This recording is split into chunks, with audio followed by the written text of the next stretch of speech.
नमस्कार, स्वागत है आपका द फोर्थ स्टेट यूट्यूब मंच पर। मेरा नाम है रविंद्र सिंह शौरान और हम लोग बात करेंगे ईरान-इज़राइल का जो संकट है, युद्ध है उस पर। हमारे साथ जुड़ गए हैं देश के जाने-माने वरिष्ठ पत्रकार संजय कुमार जी। संजय कुमार जी का बहुत-बहुत स्वागत है, वो पहली बार हमारे साथ जुड़े हैं लेकिन मेरे पूर्व सहयोगी हैं, हम लोगों ने साथ काम किया है एक बार और डेढ़ 2 साल साथ रहे हम लोग एएनआई में। संजय जी जो है वो एक्सपर्ट हैं, जो गल्फ कंट्रीज़ हैं और उन्हीं के कई पब्लिकेशंस के साथ इन्होंने लंबे समय तक काम किया है। और उस इलाके की नब्ज़ को बहुत गहराई से, गंभीरता से समझते हैं। सर नमस्कार, आपका बहुत-बहुत स्वागत है संजय जी। नमस्कार Ravindra, thank you very much हमें मौका दिया अपने चैनल पे। Thank you sir, thank you.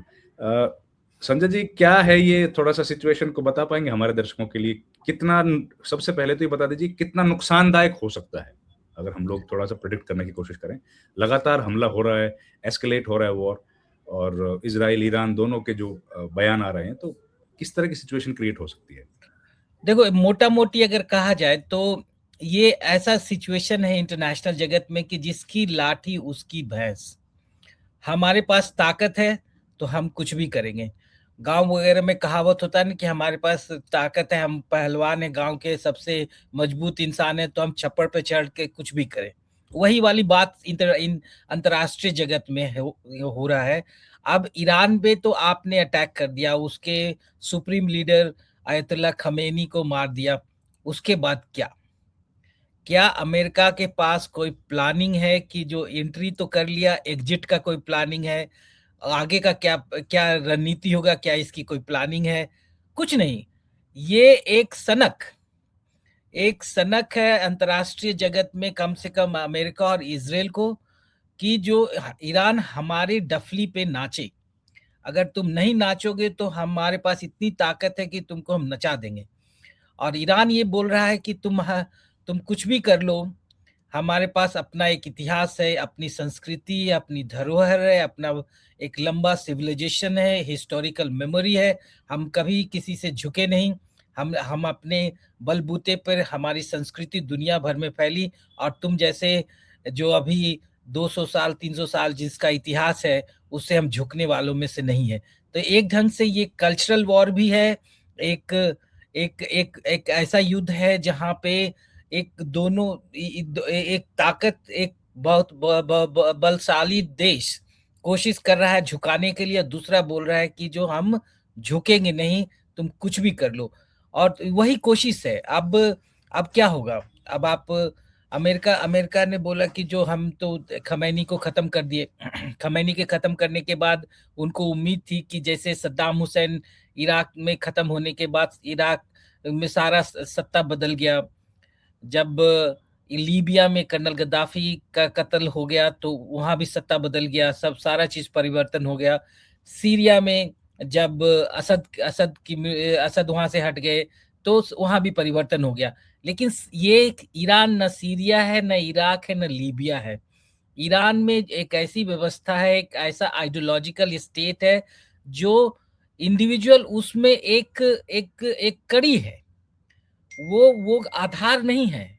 Individual एक व्यक्ति एक कड़ी है। खमेनी उस व्यवस्था की एक कड़ी है।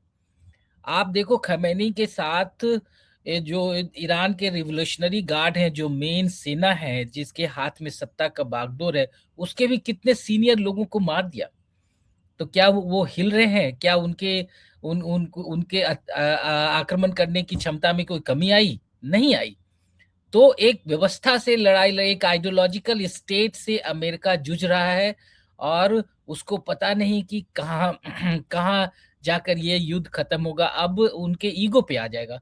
अमेरिका अमेरिका जरूर हो सकता है युद्ध जीत भी जाए, लेकिन किस इकोनॉमिक कॉस्ट पे? अब सबसे बड़ा है कि आर्थिक आपको नुकसान कितना बड़ा झेलना पड़ेगा। आप देखो कि ये युद्ध जब से शुरू हुआ, तीसरा दिन है आज, दुबई का एयरपोर्ट पिछले 3 दिन से बंद है। अंतर्राष्ट्रीय जगत में तेल के भाव बढ़ने शुरू हो गए हैं। आवाजाही बंद हो गया है। ये त्योहार का समय है, जब लोग, रमजान का मंथ है, एक एक जगह से दूसरे जगह अपने परिवार से मिलने जुलने के लिए लोग ट्रैवल करेंगे। ये हिंदुओं के लिए भी ये होली का समय था। लोग मिडिल ईस्ट से इंडिया, इंडिया से मिडिल ईस्ट जाने की तैयारी कर रहे थे। तो अब उस समय अटैक होने से कितना बड़ा नुकसान है। दूसरी बात ये है कि ये युद्ध लग रहा है हमें कि जो ईरान और इजराइल और अमेरिका के बीच में है, लेकिन ये युद्ध अब जो है एक क्षेत्रीय युद्ध के तरफ बदलता दिख रहा है। मेरा मानना है, क्योंकि क्या हो रहा है कि ईरान उन सारे बेड़ों पे अटैक कर रहा है मिडिल ईस्ट में जहां पे अमेरिकन सेना है। दुबई हो, यूएई हो, सऊदी अरेबिया हो, ओमान हो, कतर हो और भी दूसरे मुल्क हो। इससे क्या होगा कि अगर मान लिया ये सब जीसीसी के कंट्रीज, जो गल्फ कोऑपरेशन काउंसिल के कंट्रीज एक साथ मिलकर अब ये ईरान के और अपने अपनी अभी तक जो एक जो पॉलिसी है सऊदी अरेबिया और दूसरे कंट्रीज ने ये अपनाया है कि अपना एयर बेस नहीं देंगे अमेरिका को ईरान पे अटैक करने के लिए। अभी तक ये पॉलिसी है। मान लिया ये कहते हैं कि चलो अब हम पे अटैक कर ही रहा है ईरान, तो हम अपनी जो एयर बेस है खोल देते हैं, अपने अपना जो एयर कॉरिडोर है उसको दे देते हैं अमेरिका को अटैक करने के लिए ईरान पे। तो ये इसका मतलब हुआ कि इनडायरेक्टली ये गल्फ कंट्रीज भी युद्ध में आ गए, शामिल, राइट। शामिल हो जाएंगे। तो आप समझो कि इसका इसका ये इम्प्लीकेशंस क्या होगा। दूसरी तरफ पूरा जो आप समझो कि गल्फ कंट्रीज एक ऐसे दौर से गुजर रहा है जिसमें वो मॉडर्नाइजेशन के दौर वो लाना चाहते हैं, जहां पे वो नॉन ऑयल इकोनॉमी, अभी तक परंपरागत रूप से गल्फ में तेल तेल ही उनका मेन स्टे रहा है, तेल ही राइट। उनका जीवन शैली और उनकी जीविका का आधार रहा है। अब वो पिछले 10 साल से जो कोशिश है कि इस तेल से हटकर एक नए नए व्यापार की तरफ बढ़ा जाए, नया और भी एवेन्यूज खोले जाए जिससे हमारा डिपेंडेंसी तेल पे कम हो जाए। तो इसी में आप सऊदी अरेबिया का है एक विजन 2030, जिसके अंतर्गत सऊदी अरेबिया अपने को मॉडर्नाइज कर रहा है, और उस मॉडर्नाइजेशन प्रोसेस में वो सामाजिक और इकोनॉमिक दोनों मॉडर्नाइजेशन है। उन्होंने औरतों को अधिकार दिया, एक नया ड्राइविंग शहर कर भी बसा सकते दिया हैं। है, पूरा बड़ा शहर, दुबई की तर्ज पे। एक नियोम सिटी वो बसा रहे हैं, जो एक modern hi fi city, very luxurious city, जहाँ पे लोग, दुनिया के जो अमीर लोग जाके रह सकते हैं, और ये अपने आप में अलग। सऊदी अरेबिया मिडिल ईस्ट का सबसे बड़ा कंट्री है आफ्टर ईरान। राइट। तो उसके पास वो स्पेस है, उसके पास रेड सी है, यू नो वो महासागर के पास है। जो जो स्पेस सऊदी अरेबिया के पास है, जो इतिहास और जो भूभाग सऊदी अरेबिया के पास, वो नहीं है किसी के पास एक्सेप्ट ईरान। तो सऊदी राइट। अरेबिया एक नए दौर से गुजर रहा है। ओमान, कतर सब अपने को रिमॉडल कर रहे हैं। इस वक्त ये युद्ध होकर, अमेरिका और इसराइल ने ये युद्ध थोप कर इनके मॉडर्नाइजेशन प्रोसेस पे अटैक किया। दूसरा राइट। ये दूसरा ये है कि ये इस्लामिक एक यूनिटी जो कम से कम सऊदी अरेबिया ईरान में पिछले कुछ सालों से एक एक बन रहा था, कि एक पहले जो मनमुटाव रहता था उसको खत्म होने के बाद एक आपस में एक कोलैबोरेशन कर रहे थे, एक जो एकजुटता दिखा रहे थे, सहयोग कर रहे थे, वो कमजोर पड़ गया। तो ये आप समझिए कि ये मिडिल ईस्ट को, अमेरिका और इजराइल मिडिल ईस्ट को अपना कॉलोनी बनाना चाहते हैं, कि सारे लोग, अभी क्या है मिडिल ईस्ट की स्थिति, कि एक्सेप्ट ईरान जितने भी कंट्रीज हैं सब अमेरिका से दोस्ती किए हुए हैं और अमेरिका के सहयोग से ही जिंदा है।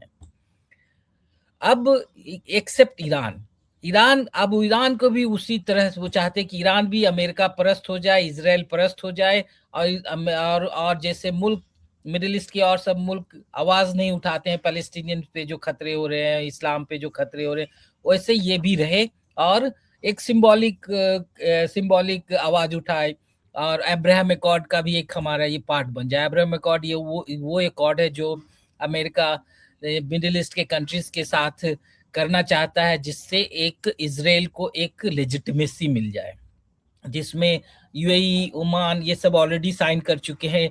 सऊदी अरेबिया 2023 7 अक्टूबर से पहले, जब हमास के अटैक से पहले ऑलमोस्ट साइन करने के कगार पे था, तो वो अब ब्रेक हो गया। तो एक कोशिश है कि पूरे मिडिल ईस्ट को एक अपना कॉलोनी, एक ऐसा भूभाग बना दिया जाए जिसमें अमेरिका और इज़राइल जो चाहे वो करे।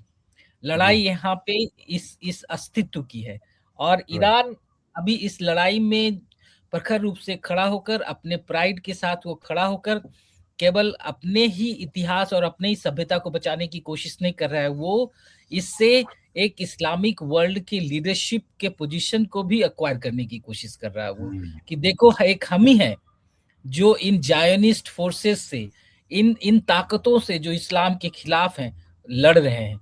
इसीलिए आप देखेंगे कि जो खमेनी खमेनी अगर चाहते तो वो बंकर में छुप छाप के कहीं अलग होकर मीटिंग करते। वो 86 साल के खमेनी ओपनली सबके सबकी नजर के सामने वो मीटिंग कर रहे थे।